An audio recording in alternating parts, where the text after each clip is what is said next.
Making a Murderer, Episode 1. Gary Leon Ridgway was born on February 18, 1949, in Salt Lake City, Utah. Gary was the second of Mary and Thomas Ridgway's 3 sons. His home life was somewhat troubled. Relatives have described his mother as domineering and have said that, while young, he witnessed more than one violent argument between his parents. His father was a bus driver who would often complain about the presence of sex workers.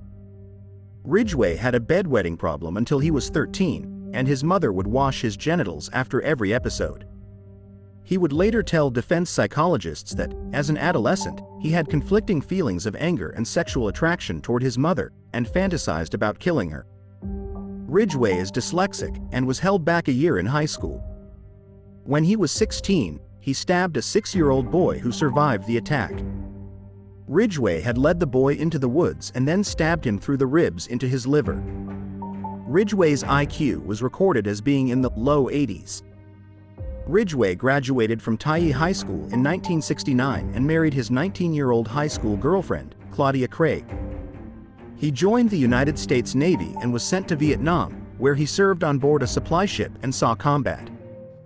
During his time in the military, Ridgway had frequent sexual intercourse with sex workers and contracted gonorrhea. Although angered by this, he continued this activity without protection. When questioned about Ridgway after his arrest, friends and family described him as friendly but strange. His first 2 marriages resulted in divorce because of infidelities by both partners. His second wife, Marcia Winslow, claimed that he had placed her in a chokehold. He became religious during his second marriage, proselytizing door to door, reading the Bible aloud at work and at home, and insisting that his wife follow the strict teachings of their pastor. Ridgway would also frequently cry after sermons or reading the Bible. Despite his beliefs, Ridgway continued to solicit the services of sex workers and wanted his wife to participate in sex in public and inappropriate places, sometimes even in areas where his victims' bodies were later discovered. According to women in his life, Ridgway had an insatiable sexual appetite. His 3 ex-wives and several ex-girlfriends reported that he demanded sex from them several times a day. Often, he would want to have sex in a public area or in the woods. Ridgway himself admitted to having a fixation with sex workers, with whom he had a love-hate relationship. He frequently complained about their presence in his neighborhood, but he also took advantage of their services regularly. Gary usually picked up these young women along the Pacific Highway South. Ridgway sometimes showed the women a picture of his son, to trick them into trusting him. They would engage in sexual activity, and after minutes of intercourse from behind, Ridgway would wrap his forearm around the front of their necks and use the other arm to pull back as tightly as he could, strangling them. He killed most victims in his home, his truck, or a secluded area. Most of their bodies were dumped in wooded areas around the Green River, Seattle-Tacoma International Airport, and other dump sites within South King County. There were also 2 confirmed and another 2 suspected victims found in the Portland, Oregon area. The bodies were often left in clusters, sometimes posed, usually nude. He would sometimes return to the victims' bodies and engage in necrophilia with their bodies. Ridgway later explained that he did not find necrophilia more sexually satisfying, but having sex with the deceased reduced his need to obtain a living victim and thus limited his exposure to being caught. Because most of the bodies were not discovered until only the skeletons remained, 2 victims are still unidentified. Ridgway occasionally contaminated the dump sites with gum, cigarettes, and written materials belonging to others, and he even transported a few victims' remains across state lines into Oregon to confuse the police. In the early 1980s, the King County Sheriff's Office formed the Green River Task Force to investigate the murders. Task Force members included Robert Keppel and Dave Reichert, who periodically interviewed incarcerated serial killer Ted Bundy in 1984. Bundy offered his opinions on the psychology, motivations, and behavior of the killer. He suggested that the killer was revisiting the dump sites to have sex with his victims, which turned out to be true, and if police found a fresh grave, they should stake it out and wait for him to come back.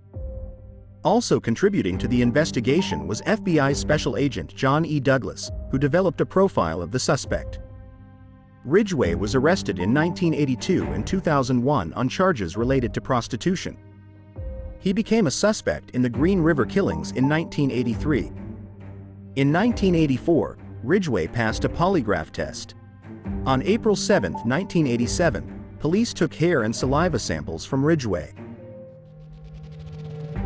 Early in August 2003, Seattle Television News reported that Ridgway had been moved from a maximum security cell at King County Jail to an Airway Heights minimum medium security level tank. Other news reports stated that his lawyers, led by Anthony Savage, were closing a plea bargain that would spare him the death penalty in return for his confession to a number of the Green River murders. On November 5, 2003, Ridgway entered a guilty plea to 48 charges of aggravated first-degree murder as part of a plea bargain, agreed to in June, that would spare him execution in exchange for his cooperation in locating the remains of his victims and providing other details. In his statement accompanying his guilty plea, Ridgway explained that he had killed all of his victims inside King County, Washington, and that he had transported and dumped the remains of the two women near Portland to confuse the police. Deputy Prosecutor Jeffrey Baird noted in court that the deal contained the names of 41 victims who would not be the subject of State versus Ridgway if it were not for the plea agreement.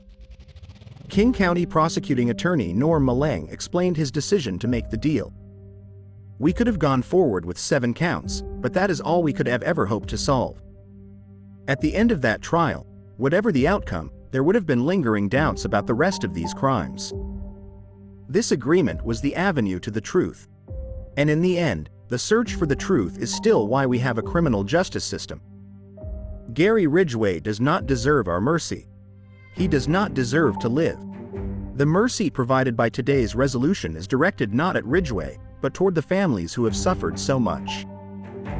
On December 18, 2003, King County Superior Court Judge Richard Jones sentenced Ridgway to 48 life sentences without the possibility of parole to be served consecutively. He was also sentenced to an additional 10 years for tampering with evidence for each of the 48 victims, adding 480 years to his 48 life sentences.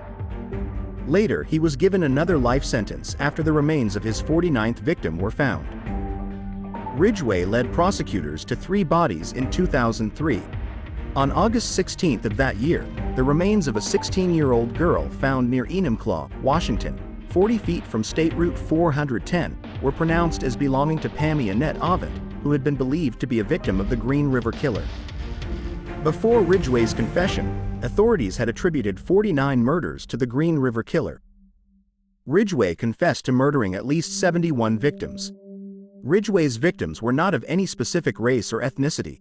Rather, they were all financially poor, and except for 3 of them, were all younger women and girls between the ages of 14 and 26 whom he found in vulnerable circumstances, often working as prostitutes or having run away from home. Ridgway was placed in solitary confinement at Washington State Penitentiary in Walla Walla in January 2004. On May 14, 2015, he was transferred to the USP Florence High, a high-security federal prison east of Cañon City, Colorado.